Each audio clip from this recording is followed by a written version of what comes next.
everyone, thanks for joining us. I'm Dominique Lear from Lyrics by Lyric. And I'm Danielle Mitchell from Average Black Girl. And we have partnered together an Average Black Girl times Lyric by Lyric experience for you guys. And so what we're doing, me and Dominique, we've gone to college together. We were at the University of Illinois, and I studied marketing and she studied advertising. And we were thinking one day when we were talking on the phone, and we're like, let's partner together. We both have great experiences, and we want to make sure that the next generation, the people that we're talking to, don't have to go through some of the hoops that we went through, and just make your journey from college to career path that much sooner and flawless and easier. And if you have already graduated and you're like, you know what, I just want to do something different, I need a new career path and I want to do something within this realm, then we want to talk to you as well, because we want to help anybody and everybody that wants to change their career path and have the company and job that they want. Your dream job is out there, and we want to help you get it. So today we're going to talk about the 3 things we wish we'd known.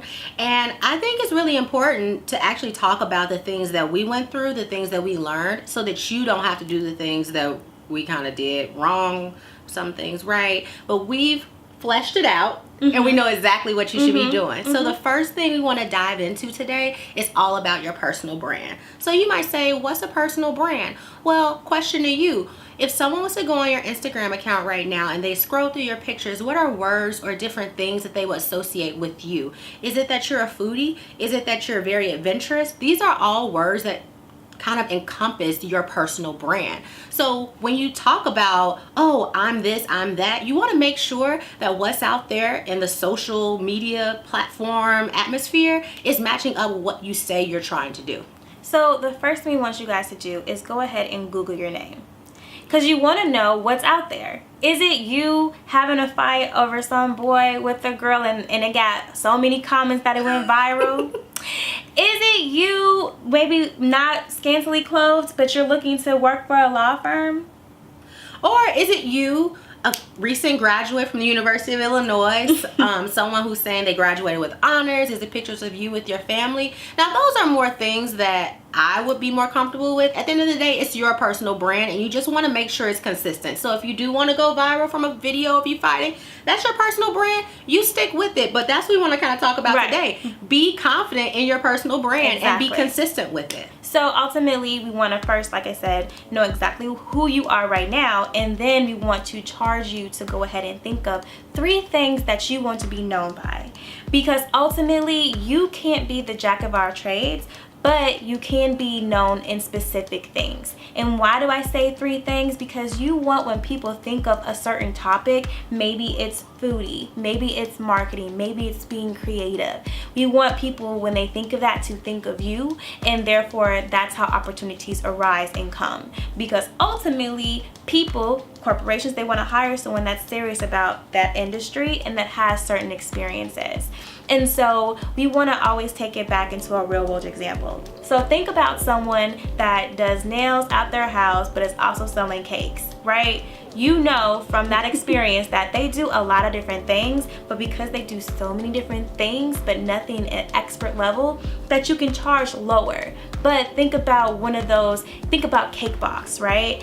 They come, they have premium cakes, they have clients at the yin yang, they are booked and busy months in advance because they specialize in one thing and do it well. So there's nothing wrong with either brands. We would just want you to start thinking about, how do I want to be thought of and remembered? And what you do now directly affects you later. So we're just wanting you to think about, who am I? What do I want out of life? How do I want my career to be? And what is my personal brand? What do people think of when they think of me? So now we're going to jump into our second item. What are your non-negotiables? So you might say, my non-negotiable has to do with my religion. My non-negotiable has to do with money. If it's not paying, I don't want it. So we charge you with the idea of making a list. Make a list of all the things that you stand for, things that you love, things that you don't.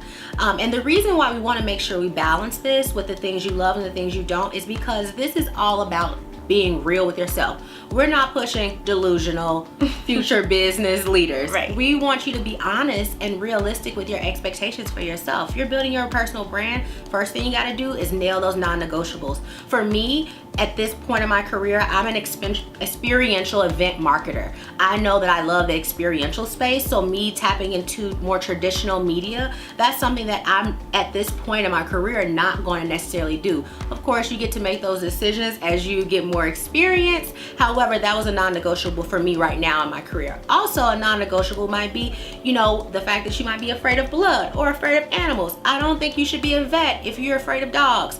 Those type of things will set you up for success and allow you to just be real with yourself at the base level. And so your non-negotiables will eventually turn into your mission and your core values. So what does that mean? Well, your core values will help you to determine what jobs work for you, what kind of friends do you want, what kind of organizations make that fit, what kind of relationship will you have. Those things will just keep building and building as you go, and the more firm that you are in your beliefs, the easier it is to make decisions, right? There are so many things. I always say adulting is nothing but making life decisions and being okay with whatever happens, those results. That's all it is. So if you have an idea of what your non-negotiables are and what your core values are, it'll just make navigating through life and your career path that much easier.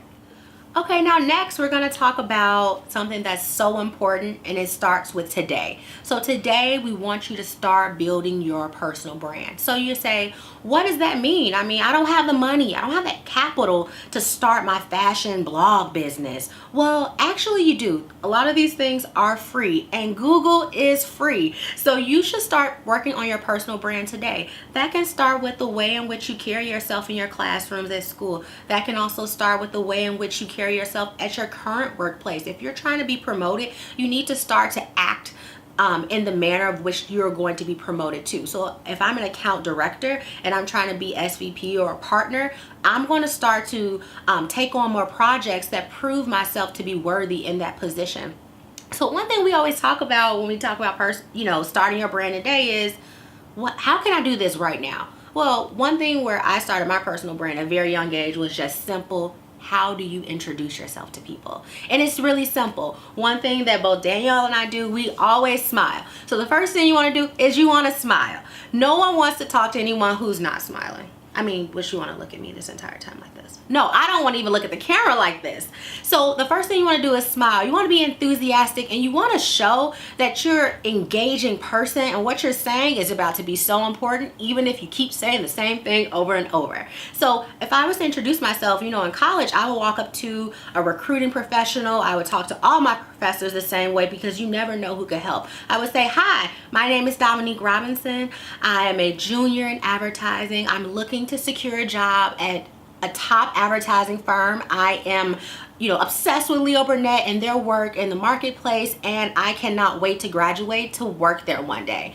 And usually that was my pitch, even when I wasn't talking to someone from Leo Burnett. However, when I bumped into somebody from Leo Burnett, they heard my pitch. I had said it over 1 million times to my roommates, to Danielle, all during college. I got that job at Leo Burnett right after graduation. So start to speak things over yourself and get that practice, even in audiences where you don't think that it's necessarily going to be the most useful. You introducing yourself like that in front of a class of 15 people might not seem like much, but when you get your shot, don't blow it because you haven't practiced your introduction. So for people that are like, oh my God, this is so crazy, I cannot do an elevator pitch, I'm overwhelmed, I take it back to, again, breaking it down. 1, who are you? What is your name? 2, what is it that you do? Are you a rising senior? Are you a rising sophomore? Are you an account manager at X amount of company, right? That is what you are and how you can introduce yourself. Then you can ultimately say what you're looking for. Are you looking for an internship? Are you looking for a mentor? Are you looking to have a coffee where you can ask a couple things, right? You always want to have some questions. People love talking about themselves, so do a research before you start meeting with people and have some open-ended questions, or do a Google and just say, hey, what are some questions that I need to ask overall? Now that you have that done, what can you do now? So I always say you need to do what you're good at, but with what you want to do. So you can start a Facebook fan page today. You can start an Instagram about what you want to do today. Maybe your dream is to be an NBA player, but there's a small chance of you actually being one. But what about if you start blogging about sports now? So even if you don't make it to the NBA, you have a higher chance of working within the sports arena. Maybe you can become a sports commentator. Maybe your brand can grow and it can generate income on its own and you don't have to go off. Or maybe people will find you because of that brand. So that's how you can show that you're a subject matter expert now, right? Think about it. We're in great times where social media is not fair, and you don't have to take years and years to finally have these connections and these partnerships. So if you start thinking about it now, you can start doing stuff with very low cost for startup, and that's what we charge you with. Yeah, so in summary, here's our 3 takeaways. First, what's your personal brand? Figure it out. 2, what are your non-negotiables? Keep it real with yourself. Set realistic expectations. And 3, make sure you just take a deep breath and start today, whatever that means. Facebook page, Instagram page, reaching out to that mentor you've been dying to talk to. Just start today. So in conclusion, if you liked what you were hearing, we would love to come to your church, your organization, or your university to do a full-fledged workshop on personal branding, 5 things we wish you would have known before. So if you're interested, we will leave the information below, and we cannot wait to hear from you. Thanks.